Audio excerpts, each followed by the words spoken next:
Good evening, and happy St. Patrick's Day, everyone. On behalf of the John F. Kennedy Library and the Kennedy family, I welcome you to this very special celebration. I have a lighting issue, so I am going to put on my glasses, so please bear with me. Minister Helen McEntee, where are you? There you are. Irish Minister of Foreign Affairs and Trade and Minister of Defense and keynote speaker tonight, you honor us with your presence. Thank you so much for being here. We're delighted to have so many guests with us this evening. UK Minister Michael Patrick, Parliamentary Undersecretary of State in the Northern Ireland office. Where are you? There you are. Thank you so much. My diplomatic colleague and friend, former ambassador to Ireland, Claire Cronin. Claire, you've had quite a day today, starting with President Biden and a surprise visit. It's really fantastic. Thank you so much for being here. We have the former chair of the JFK Library Foundation, an extraordinary public servant, and my dear friend to Ted Kennedy, along with his wife, Gail, Senator Paul Kirk. So great to have the Kirks here as well.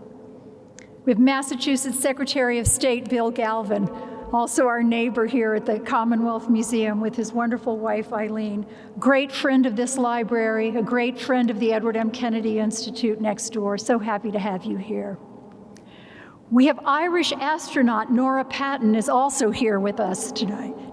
She could be the first Irish person in space, and we are thrilled to welcome her.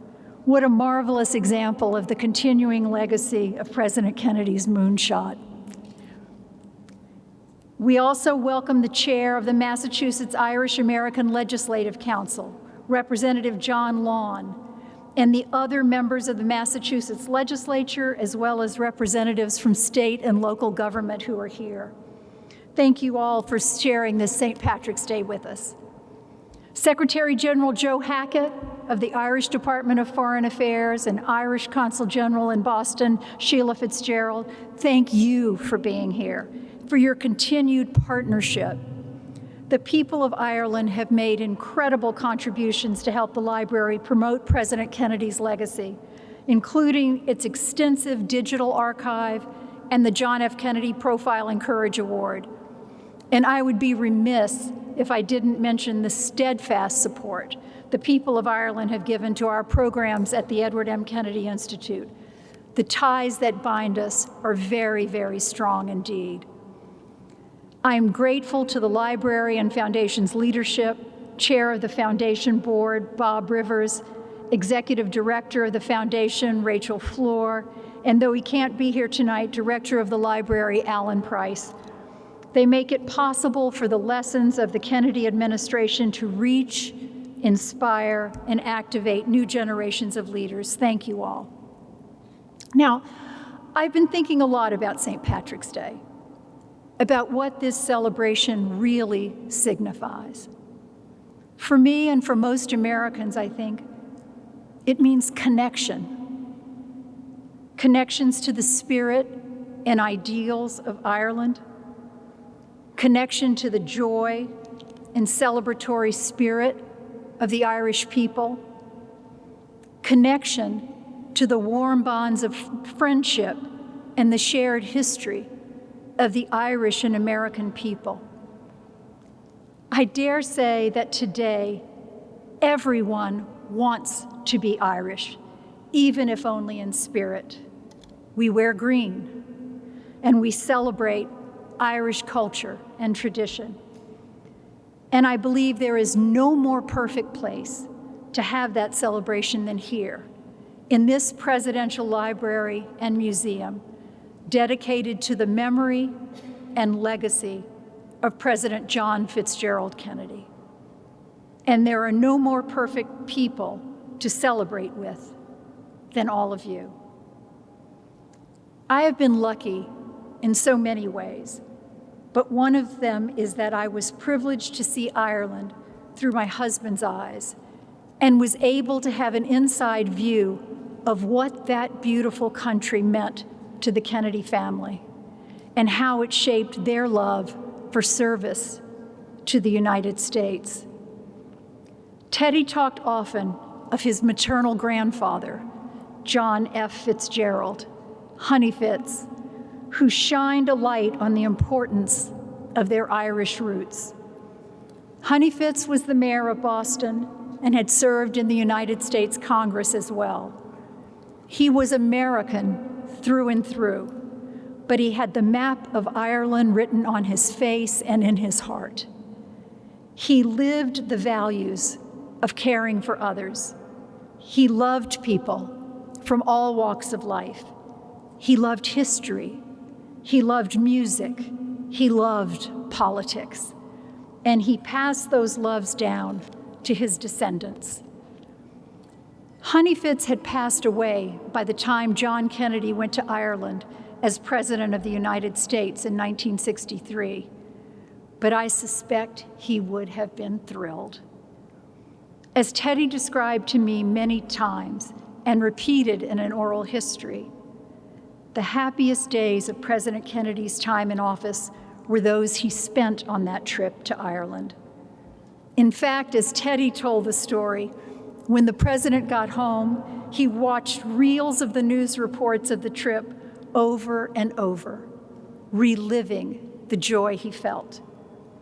And all of us, on our many trips to Ireland, were blessed to feel that joy too.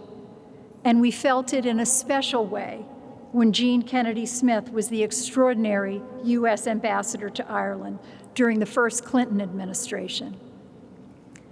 A few months after Teddy passed, Jean and I took our families back to Ireland for a trip they'll always remember and we never forgot. Visiting the old Kennedy family homestead in Wexford and experiencing the warm family connection that still exists. Similar family stories of continued connection are replicated around our country, forever linking our two nations. Tonight, we're extraordinarily fortunate to have an Irish leader share her perspectives on the enduring relationship between Ireland and the United States. Like President Kennedy and his brothers and sisters, she has a family legacy of service to country. She embodies the truth they lived by, that politics is a noble profession and that it has the power to change lives for the better.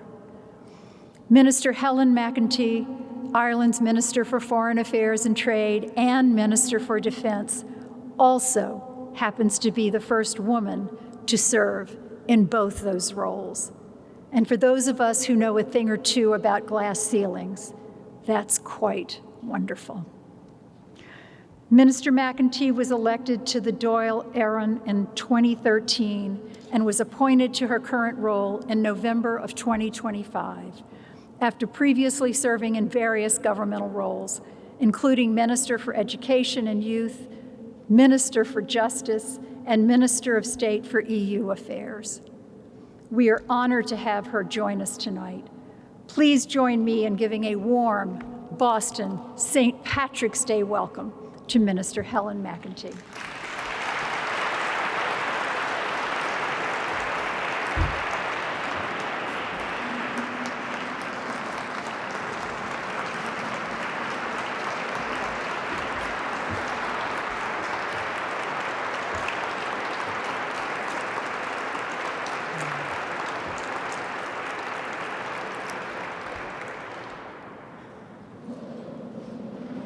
Thank you very much, Ambassador Kennedy. Can I say I couldn't think of a better way to finish what has been a truly remarkable day today, celebrating St. Patrick's Day.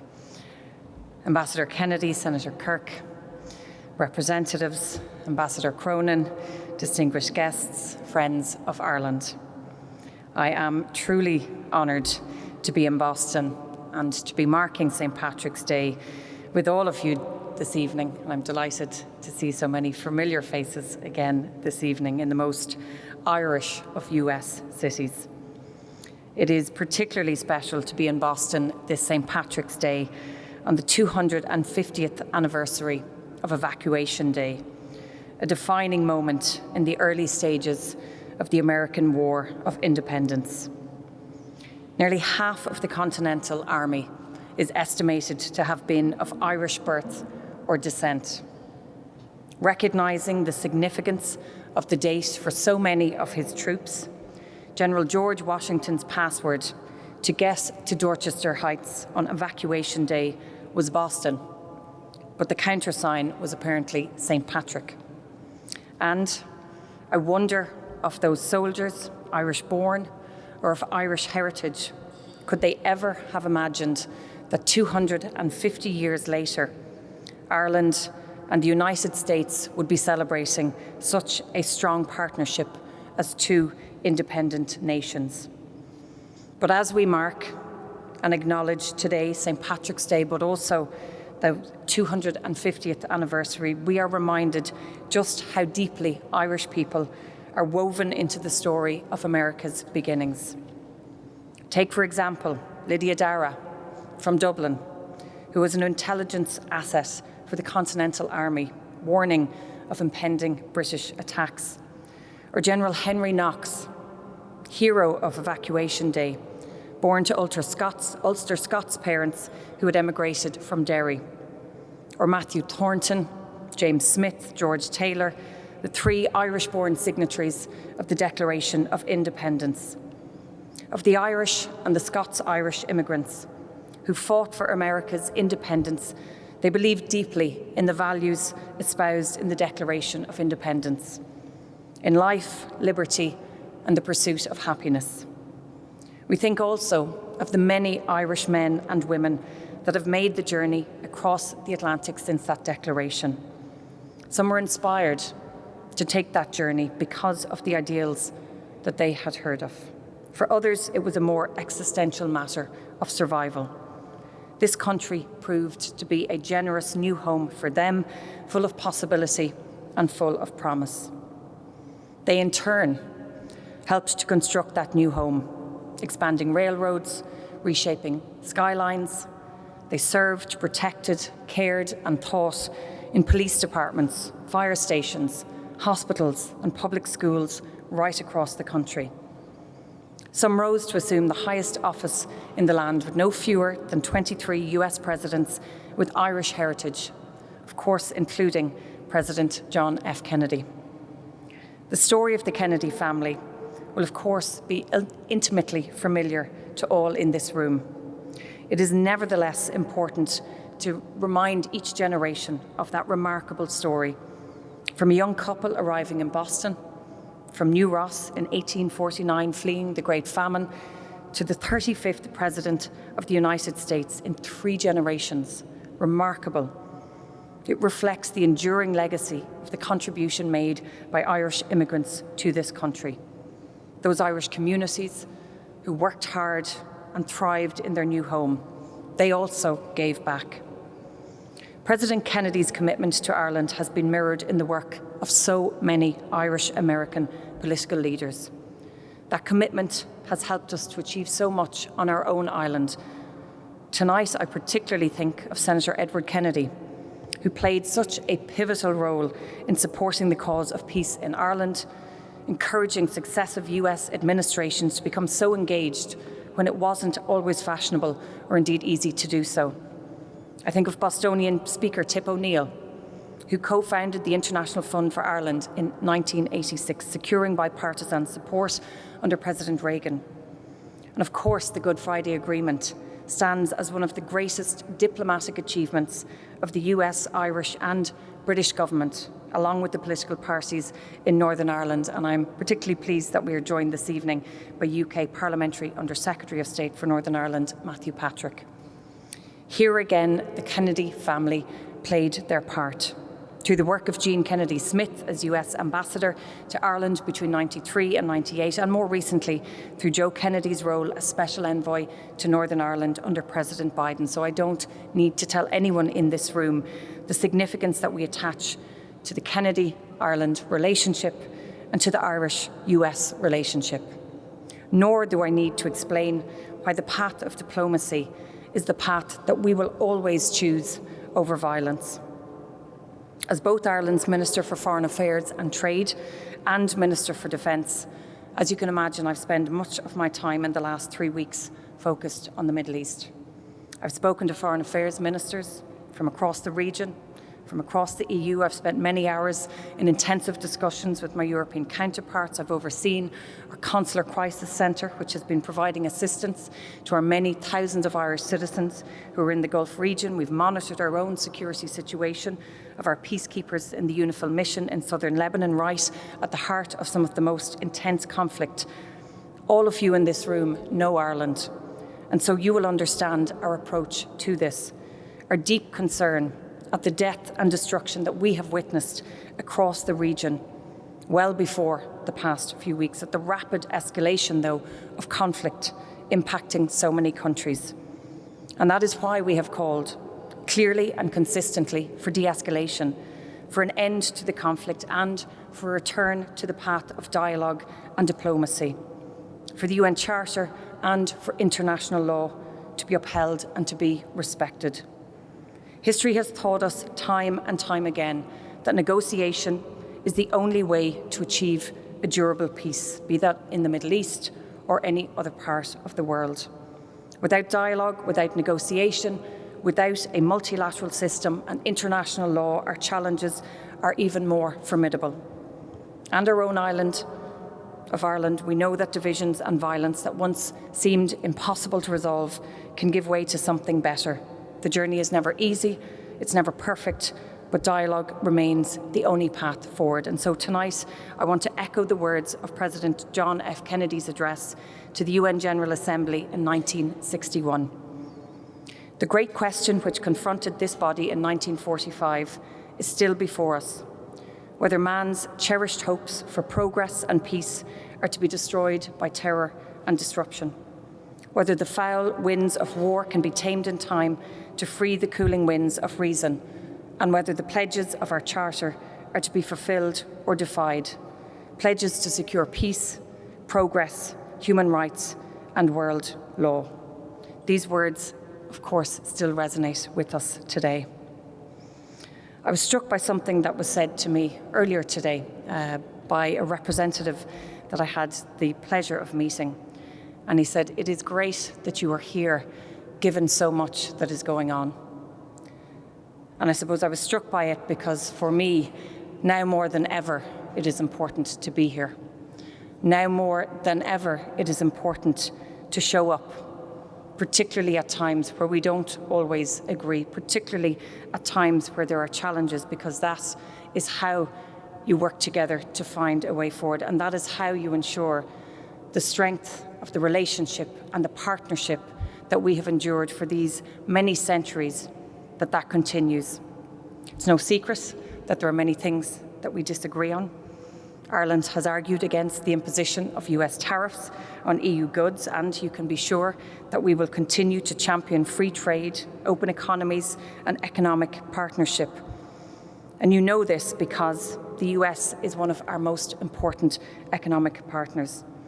American companies have long seen Ireland as a trusted partner in Europe. In the EU, US investment has helped us as a country, Ireland, to transform from a small island on the edge of Europe into one of the world's most successful economies. Few people know, however, that this is reciprocal, that this is a significant two-way relationship. Today, Ireland is the 5th largest source of foreign direct investment into the US, with investment by Irish companies valued at $390 billion. 200,000 American men and women in this country go to work every morning in 800 Irish-owned companies across 50 states. Of course, we are not immune to bumps along the road, and I have no doubt that there will be many more along this road. But we remain, and I remain, and this government remains hugely ambitious for our relationship with this country.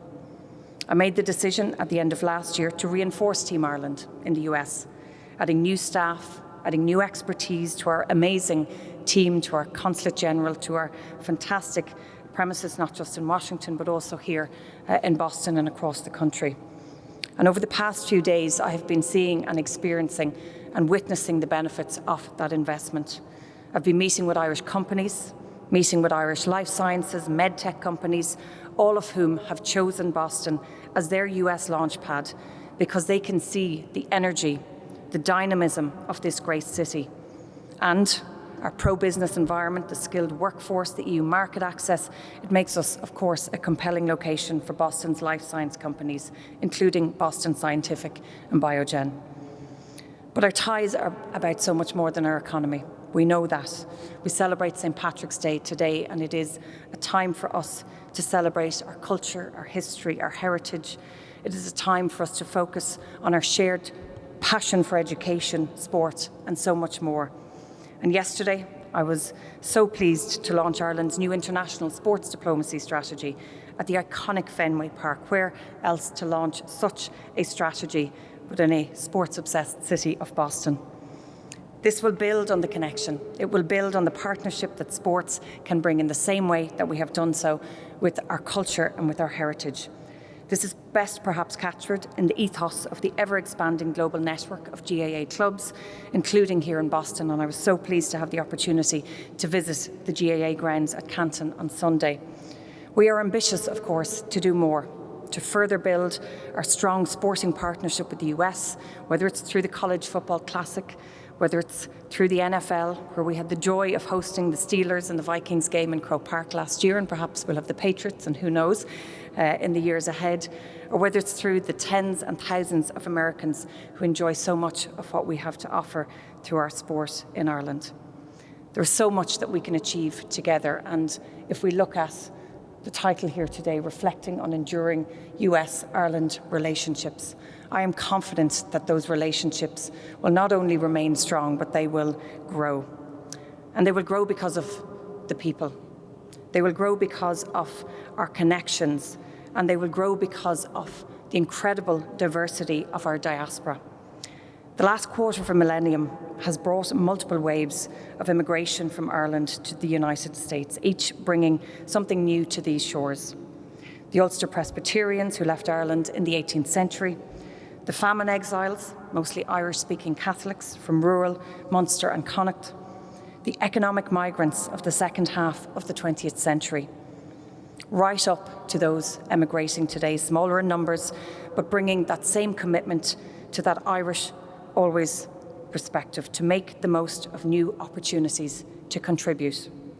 There are different ways in which we connect to our shared home, which in itself is constantly evolving. We know, however, the consequences of narrow and contested conceptions of home. And that is why, as part of the Shared Island programme, we announced last year a new Shared Home Place initiative, encouraging communities across the island of Ireland to explore their shared heritage and culture. Because the story of Ireland is not a single story. It's made up of many traditions, Irish, British, Anglo-Irish, and Ulster Scots, and the many new communities that now call Ireland home. Here in Boston, you know better than anywhere that the Irish immigrant experience has been central to that. And so we ask communities, not just on the island of Ireland, what a shared home place means to them. We are also asking that the question of our communities overseas. And so I'm delighted to launch this evening a new Shared Home Place Diaspora Voices initiative. Through our embassies, through our consulates, this initiative will support projects to explore how diaspora communities connect with Ireland's past, our present, but most importantly, our future. It will bring that distinctive perspective to the exploration of our past, our present and future, and I am so excited to see what challenges and new thinkings will emerge from our communities across the globe. Ladies and gentlemen, let me finish with the Latin words on the Great Seal of the United States, which, can I say, was designed by a Derry-born Charles Thompson. E pluribus unum. We're trying to take everything. It translates, as you know, to out of many, one. It is only out of the many stories of Ireland as a shared home place that we arrive at a narrative that is complete. The signatories of the Declaration of Independence assembled 250 years ago in their belief of a shared home built on common values. A quarter of a millennium later, we share their ambition and we share their optimism for the future. Banach dient na féile Pádraig Arv Goléir agus Gurv Míle Maithagah. Thank you.